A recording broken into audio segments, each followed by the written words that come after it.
Kyrgyzstan, a government official telling CNN that these brothers both had passports from Kyrgyzstan when they got their green cards that allowed them to immigrate to the U.S.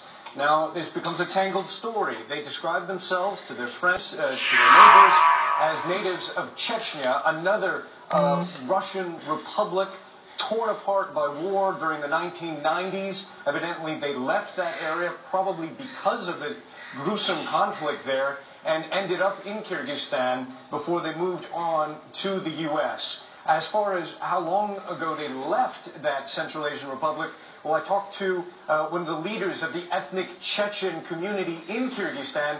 He said that we have not seen anybody from the Tsarnaev family in more than 10 years. So whatever may have happened seems to have taken place while they were in the U.S. One other little tidbit, just to give an indicator of how deep their roots were going in the U.S., we know that the eldest brother, Tamerlan, he competed in the Golden Gloves Boxing Championship in Salt Lake City in 2009. Chris.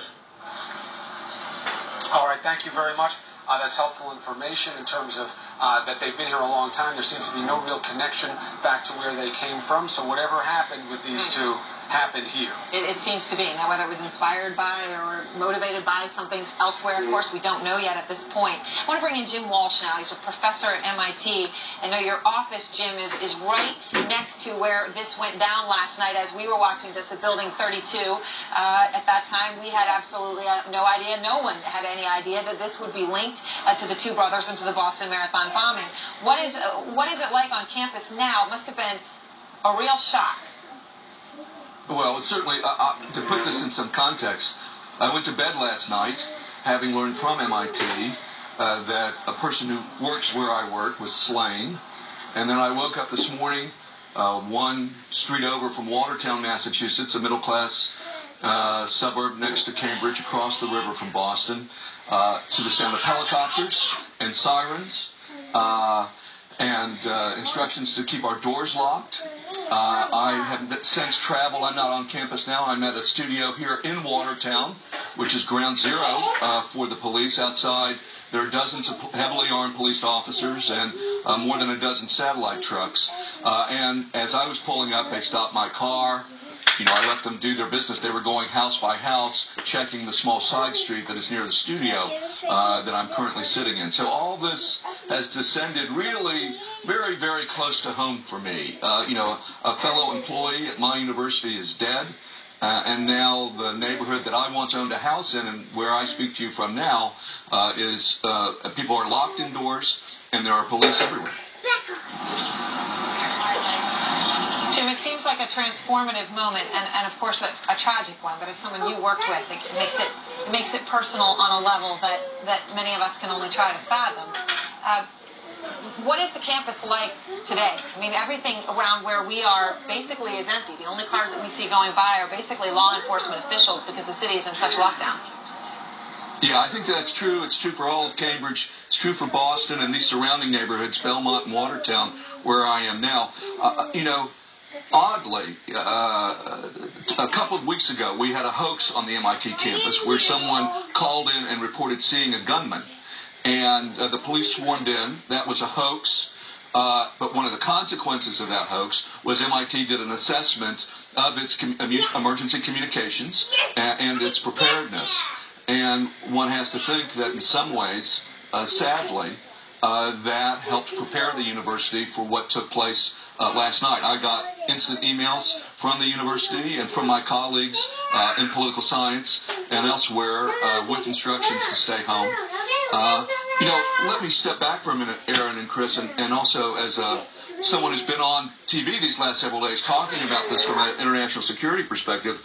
I must say I was surprised by what happened today. Everyone is, but what makes it more surprising is we just hosted the President of the United States yesterday, and at that church service.